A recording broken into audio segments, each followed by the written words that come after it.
Okay, now we're going to graph equations when they're in slope-intercept form. So the first thing you need to do is find what m is and what b is. So m here is a negative 1/2 and b is a negative 4. So b is the y-intercept. Remember from a couple sections ago, the y-intercept is where it crosses the y-axis, and the y-axis goes up and down. So here's the y-axis. It crosses at negative 4, so I'm going to go down 4 units. 1, 2, 3, 4. And that's going to be my first dot. Okay. Now the slope here, the negative sign, I don't care if you put it on the 1 or if you put it on the 2. It's still going to be a negative 1/2. So it's telling me to go down 1 and to the right 2.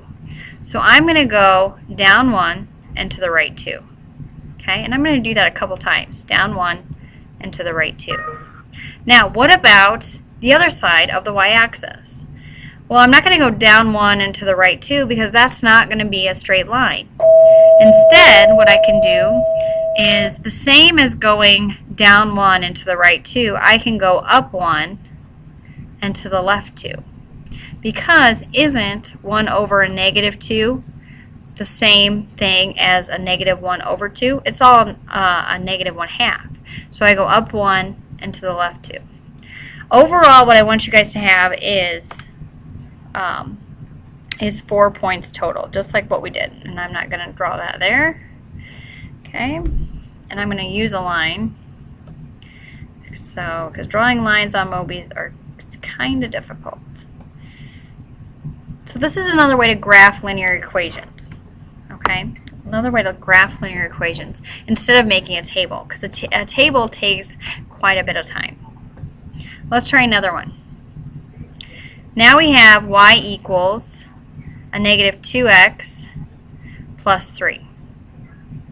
Well, we have m equals a negative 2 and b equals a positive 3. So I'm going to start on the y-axis at positive 3. And the negative 2, remember this is a negative 2 over 1, so it's telling me to go down 2 and to the right 1. Now, what's another way you could go? A negative 2 over positive 1, you could still have a positive 2 over negative 1. It's still a negative 2, right? So we could actually go up 2 and to the left 1. Okay, and we'll end up on the same line. So I'm going to go down 2, 1, 2, and to the right 1. I'm going to do that a couple times. Down 2, to the right 1. Or, starting at the y-axis again, you can go up 2 and to the left 1. And there's my 4 points. And I'm going to make a line. Make sure you put arrows on your line. And there you go. Let's try the next one. Y equals x minus 5. So remember, the numerator tells us up or down. The denominator tells us left or right. Identify your slope and y-intercept. So m is 1 and b is negative 5. So we have a positive 1. Remember, this is a whole number, so we put it over 1. So we're going to start at negative 5. 1, 2, 3, 4, 5. And I want you guys to pause the video now and see if you can graph this line on either side of the y-axis. Okay, so 1 over 1 is up 1 to the right 1. So we could go up 1 to the right 1, up 1 to the right 1. Instead of going up 1 to the right 1, we could also go down 1 to the left 1.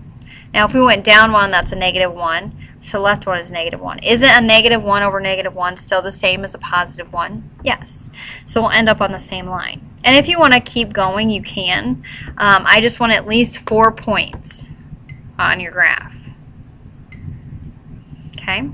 And notice this is a positive slope. Remember, puff, puff, positive. Okay? So make sure your line agrees with what the slope is. All right? And that's all I have for you guys for this lesson. It's very short. See if you can finish the worksheets, at least get some of it done and come with questions tomorrow. And thank you very much. Have a great day.